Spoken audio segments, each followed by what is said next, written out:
Hey friends, Jeff Abella here from Mocha Origins in Honesdale, PA, and we are having a great time at our factory, exploring always something new about chocolate.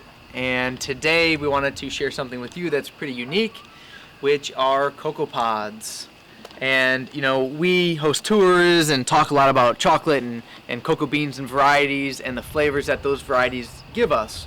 But what we don't often have an opportunity to show you is what those beans grow in, and that's called a cocoa pod.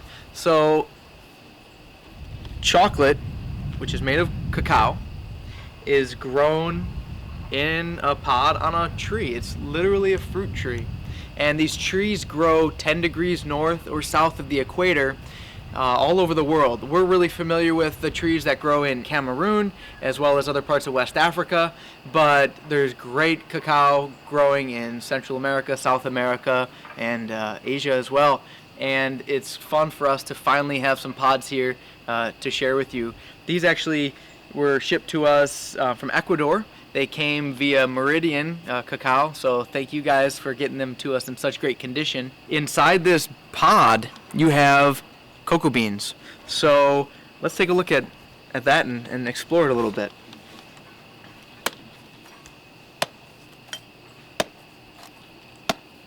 So on the farm, when these are harvested and cracked open, the next step is to ferment what is inside.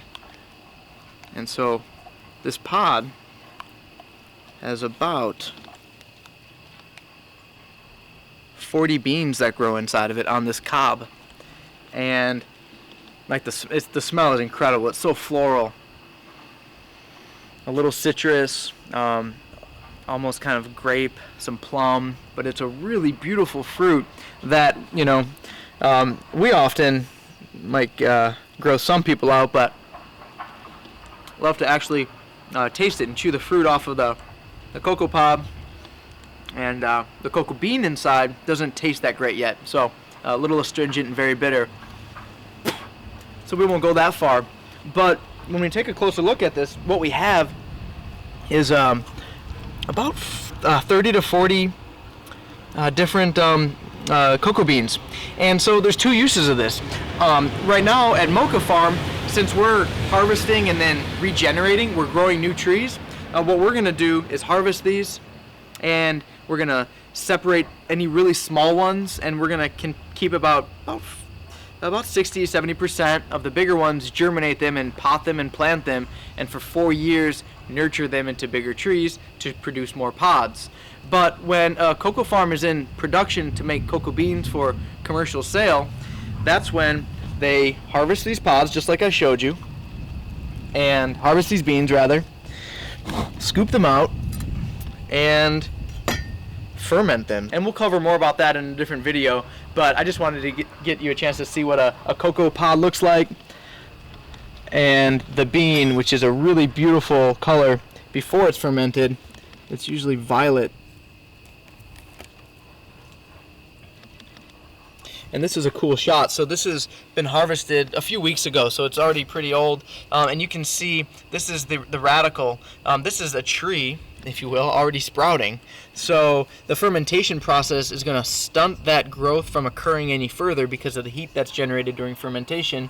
And that's important for chocolate making. On the farm side, if we were propagating new trees, we would nurture that, and that would actually shoot a little seedling and grow another cocoa tree.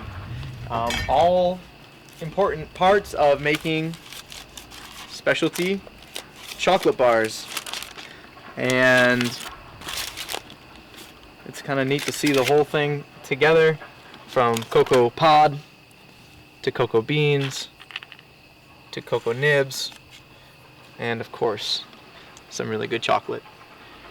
Thanks everyone. Come to our Saturday tours. You can see this in action and taste this with us.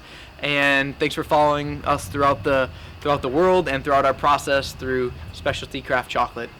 Take care. Thanks.